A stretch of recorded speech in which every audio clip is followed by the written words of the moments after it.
Dear students, myself C.P. Saini, Assistant Professor of Chemistry, Government College, Sujangarh. हम BSc second year में electromagnetic radiation के बारे में हमने स्टडी की।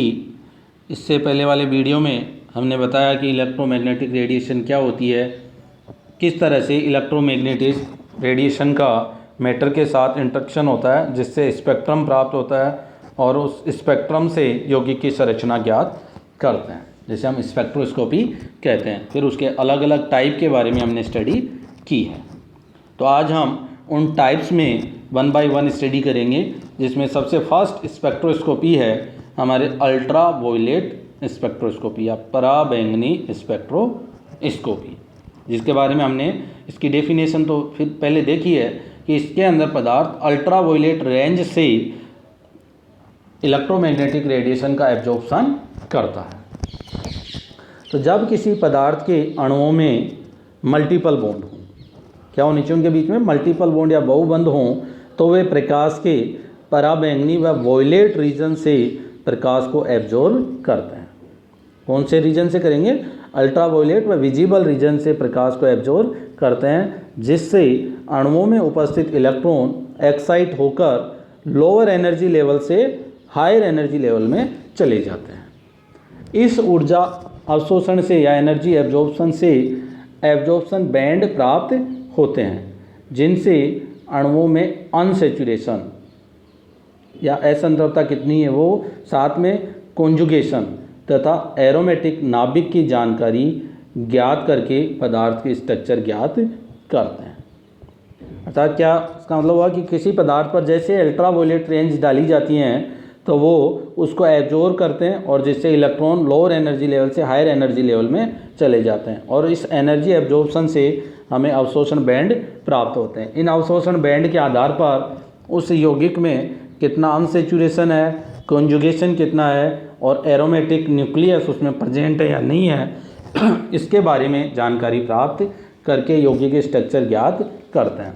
और इस स्पेक्ट्रोस्कोपी को अल्ट्रा वायलेट स्पेक्ट्रोस्कोपी या पराबैंगनी स्पेक्ट्रोस्कोपी कहते हैं। विकिरणों के अवशोषण की मात्रा, जो मॉलिक्यूल लेके चल रहे हैं उसकी स्ट्रक्चर व अवशोषित विकिरणों की वेवलेंथ पर डिपेंड करती है। कितनी रेडिएशन एब्जॉर्ब होंगी वो किस पे डिपेंड करेंगी? मॉलिक्यूल के स्ट्रक्चर पर, और साथ ही अवशोषित विकिरणों की वेवलेंथ पर निर्भर करती है। अब इसका स्पेक्ट्रम बनाना चाहिए, हम इसकी रेंज के बारे में बात करें तो इसके लिए एक डायग्राम बनाया इसकी रेंज का आउटलाइन कि पराबैंगनी व दृश्य स्पेक्ट्रम का क्षेत्र क्या होगा। तो देखो अलग अलग रीजन बनाकर शो किया है, 200 नैनोमीटर से 400 नैनोमीटर और 400 से 800। पहले हमने इससे फर्स्ट वीडियो में देखा था कि पराबैंगनी क्षेत्र 200 से 800 नैनोमीटर में एनर्जी एब्जॉर्ब करता है। उसको यहाँ पर हमने अलग अलग क्लासीफाइड किया है। 200 नैनोमीटर से 400 नैनोमीटर के बीच ये तो होता है अल्ट्रा वायलेट रीजन या पराबैंगनी क्षेत्र, और 400 नैनोमीटर से 800 नैनोमीटर के बीच का क्षेत्र है विजिबल क्षेत्र, जिस विजिबल क्षेत्र को हम विबग्योर भी कहते हैं। 7 कलर का कॉम्बिनेशन है जिसे हम विजिबल रीजन कहते हैं, तो इसको विबग्योर भी हम लिख सकते हैं। और 800 नैनोमीटर से हायर का जो रीजन होगा वो किस में चला जाएगा? IR में। तो हम यहाँ 800 तक स्टडी करेंगे, और साथ में 200 से कम वाला जो है वो होगा वैक्यूम अल्ट्रावायलेट। वैक्यूम अल्ट्रावायलेट का मतलब क्या होगा कि इस रीजन में या इससे कम आवृत्ति की रेडिएशन का एब्जॉर्प्शन नहीं होता है, वो सीधी मॉलिक्यूल से निकल जाती हैं, जिसे हम वैक्यूम अल्ट्रावायलेट रीजन कहते हैं। अब इस एब्जॉर्प्शन के लिए साइंटिस्टों ने अलग अलग रूल्स दिए हैं, जिन्हें हम एब्जॉर्प्शन लॉ या अवशोषण नियम कहते हैं, जिसके आधार पर अवशोषण से कंपाउंड में क्या प्रभाव पड़ता है उनके बारे में ये बताएं। तो जो 2 नियम इसके लिए दिए गए हैं, एक लैम्बर्ट नियम और एक बियर नियम, हम दोनों को यहाँ पर अध्ययन करेंगे। तो अवशोषण नियम या एब्जॉर्प्शन लॉस। यूवी स्पेक्ट्रोस्कोपी में विद्युत चुम्बकीय विकिरणों के विजिबल भाग का उपयोग किया जाता है। अल्ट्रावायलेट रीजन की हमें दिखाई नहीं देती हैं, तो इसके अंदर कौन सी दिखाई देती हैं? विजिबल रीजन का यूज़ होता है।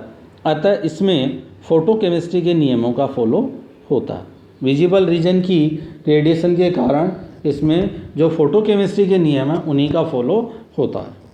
और फोटोकेमिस्ट्री से संबंधित निम्न नियम यूवी स्पेक्ट्रोस्कोपी में दिए गए, जो फोटोकेमिस्ट्री में भी हम स्टडी करते हैं। इसमें पहला नियम है लैम्बर्ट नियम, जो एब्जॉर्प्शन के लिए दिया गया। तो फर्स्ट लैम्बर्ट नियम, तो लैम्बर्ट ने देखो क्या बताया है कि इस नियम के अनुसार, ये नियम क्या बताता है कि जैसे हम कोई पदार्थ लें और उस पदार्थ पर क्या डालें हम, मोनोक्रोमेटिक रेडिएशन। तो देखो यहाँ अलग अलग वर्ड आएंगे। एक तो ले रहे हैं हम होमोजीनस एब्जॉर्बिंग मीडियम या सममांगी अवशोषक माध्यम। सममांगी या होमोजीनस का मतलब क्या होगा कि उस सब्सटेंस में कंसंट्रेशन सभी जगह क्या हो, इक्वल कंसंट्रेट सॉल्यूशन हो या कंसंट्रेशन इक्वल हो, उसको तो बोलते हैं होमोजीनस। और अनइक्वल कंसंट्रेशन वाले सॉल्यूशन को बोलते हैं हम हेट्रोजीनस।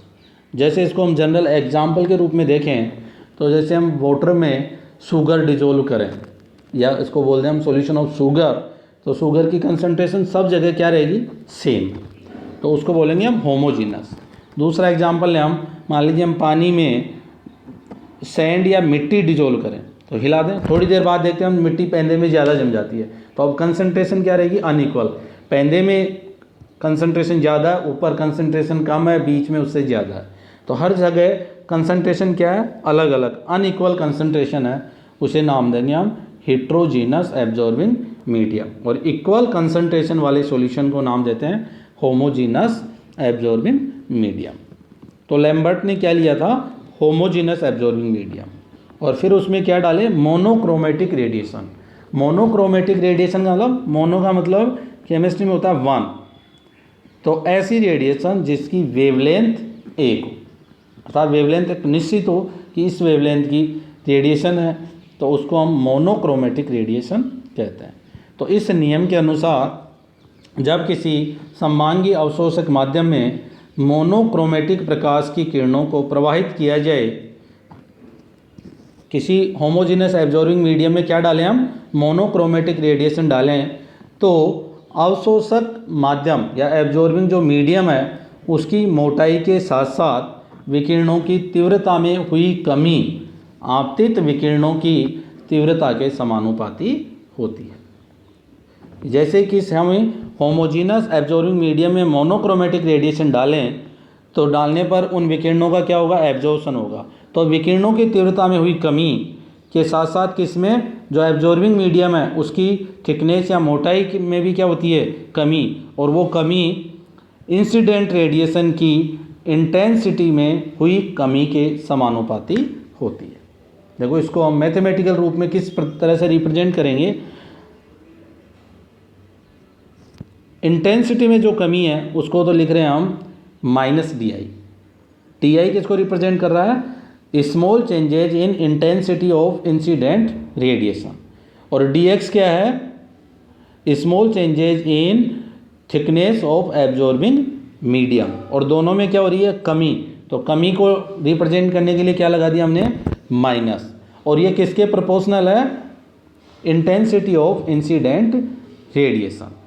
तो इसको मैथमेटिकल रूप में लिखा है minus d I upon d x directly proportional to आई।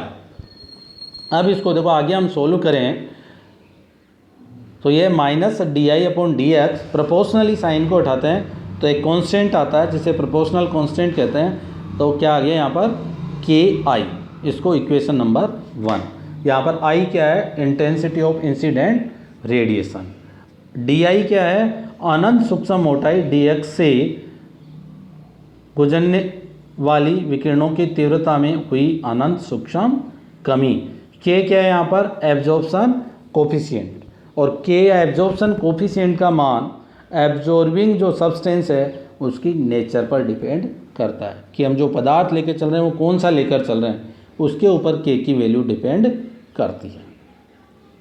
इस समीकरण को हम आई की टर्म एक साइड में कर लें तो ये होगा, देखो d I upon I equal to K d x, और फिर दोनों तरफ इसको माइनस से मल्टीप्लाई करें तो देखो माइनस माइनस तो क्या हो जाएगा, प्लस, और इधर क्या आ जाएगा, माइनस। तो ये इक्वेशन बन जाएगी d I upon I equal to minus K d x.